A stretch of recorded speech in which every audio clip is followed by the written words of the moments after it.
إن الحمد لله نحمده ونستعينه ونستغفره ونعوذ بالله من شرور أنفسنا وسيئات أعمالنا من يهده الله فلا مضل له ومن يضلل فلا هادي له أشهد أن لا إله إلا الله وحده لا شريك له وأشهد أن محمدا عبده ورسوله لا نبي بعده أما بعد معاشر المسلمين رحمكم الله.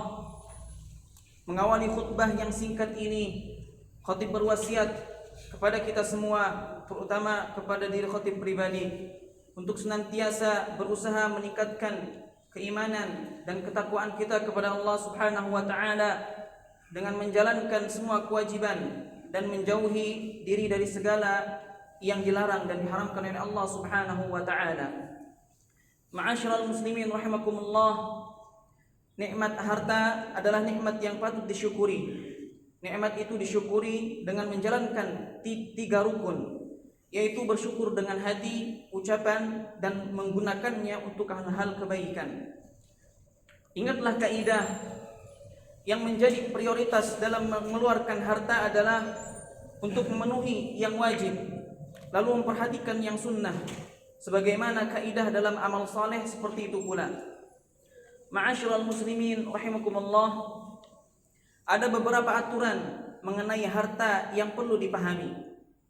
Yang pertama, carilah harta yang halal. Ingatlah kaidah dari Imam Ibnu Taimiyah rahimahullahu taala, wal qalilu minal halali yubaraku fihi wal haramul katsiru yadhhabu wa yamhaquhu Allah taala.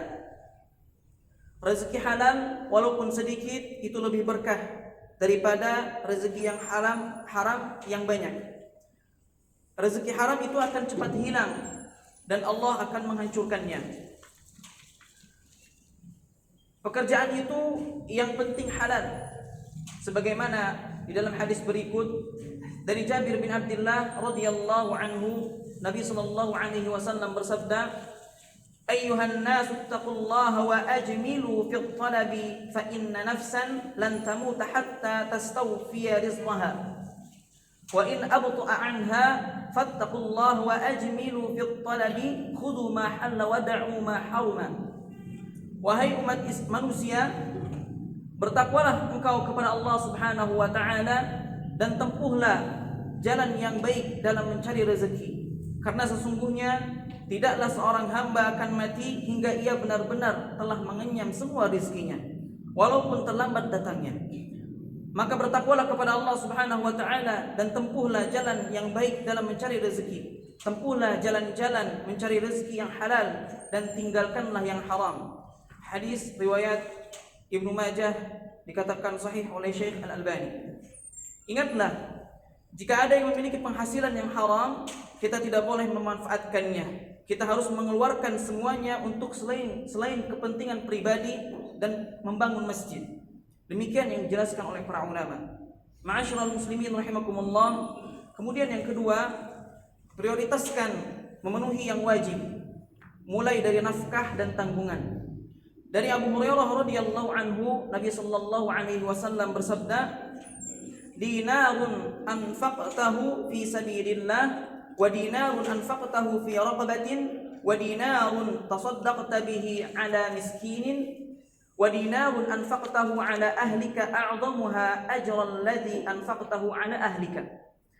Satu dinar yang engkau keluarkan di jalan Allah, lalu satu dinar yang engkau keluarkan untuk memerdekakan seorang budak, lalu satu dinar yang engkau keluarkan untuk satu orang miskin, dibandingkan dengan satu dinar yang engkau nafkahkan untuk keluargamu, maka pahalanya lebih besar. Hadis diriwayatkan oleh Muslim.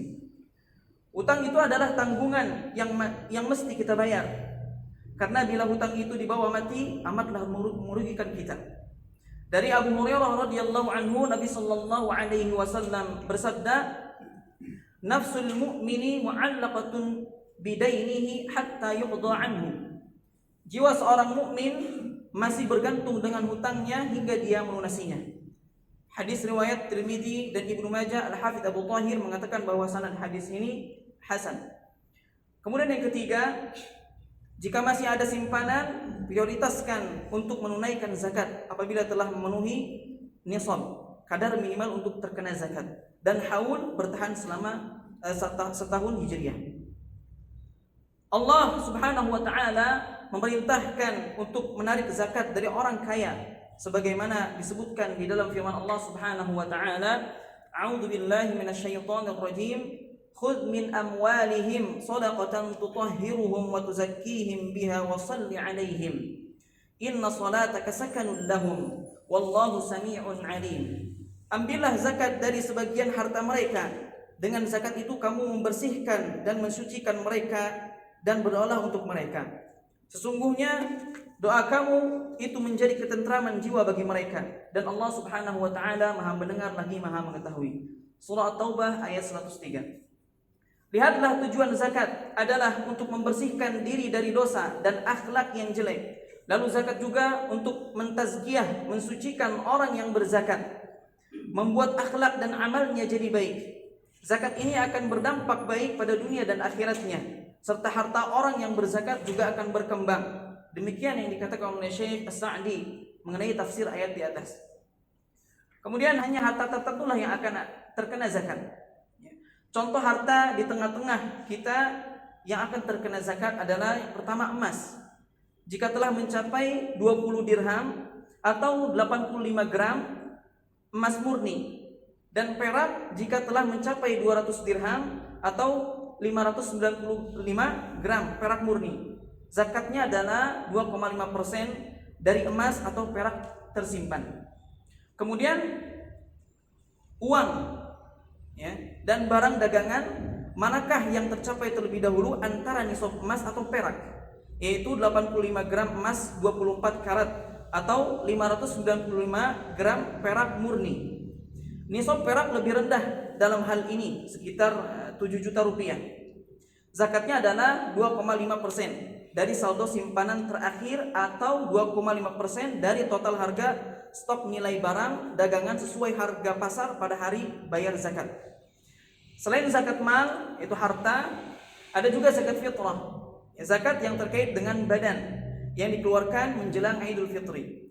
Ibnu Umar radhiyallahu anhuma berkata, Rasulullah sallallahu alaihi wasallam mewajibkan zakat fitrah dengan 1 sa' kurma atau 1 sa' gandum bagi setiap muslim yang merdeka maupun budak, laki-laki maupun perempuan, anak kecil maupun dewasa.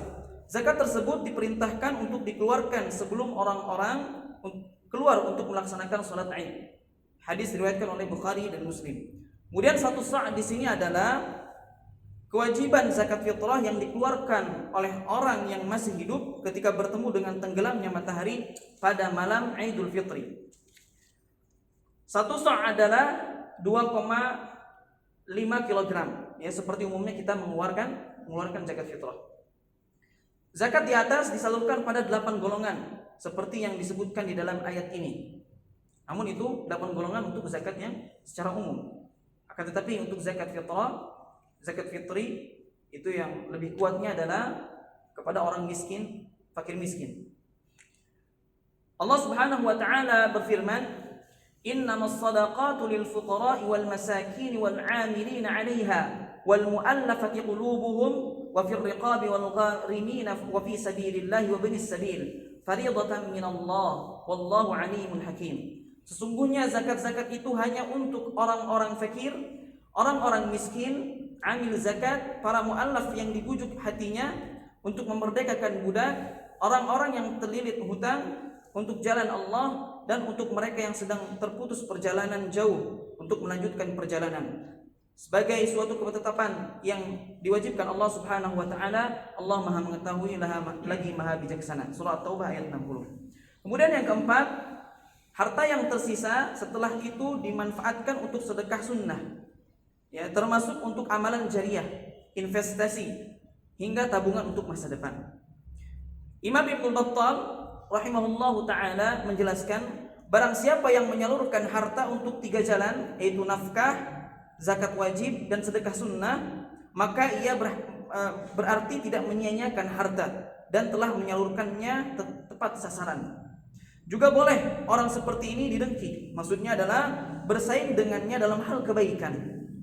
Hadirin yang dirahmati oleh Allah Subhanahu wa taala, demikian khutbah yang singkat pada siang hari ini. Semoga Allah Subhanahu wa taala memberkahi kita semuanya, dan semoga Allah Subhanahu wa taala memberkahi semua harta kita. Aqulu qauli hadza wa astaghfirullah li wa lakum fastaghfiruhu innahu huwal ghafurur rahim.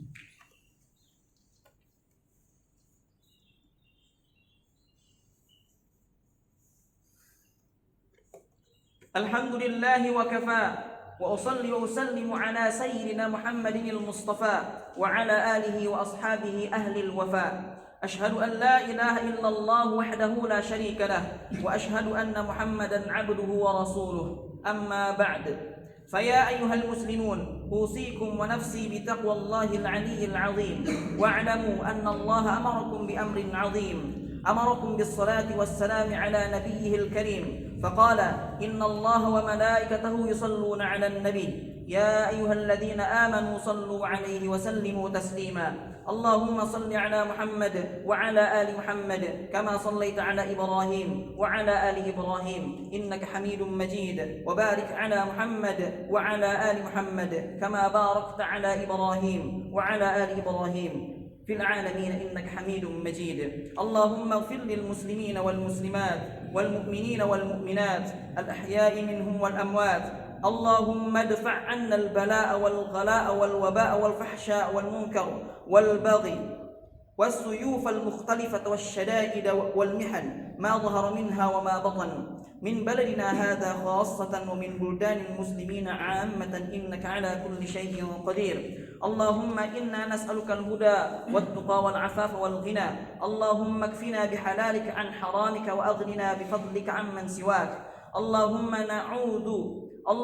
إنا نعوذ بك من زوال نعمتك وتحول عافيتك وفجاء نقمتك وجميع سخطك. اللهم إنا نعوذ بك من البرص والجنون والجذام ومن سيء الأسقام. اللهم أحسن عاقبتنا في الأمور كلها وأجرنا من خزي الدنيا وعذاب الآخرة. ربنا آتنا في الدنيا حسنة وفي الآخرة حسنة وقنا عذاب النار. عباد الله، إن الله يأمر بالعدل والإحسان وإيتاء ذي القربى وينهى عن الفحشاء والمنكر والبغي، يعظكم لعلكم تذكرون. فاذكروا الله العظيم يذكركم، ولذكر الله أكبر.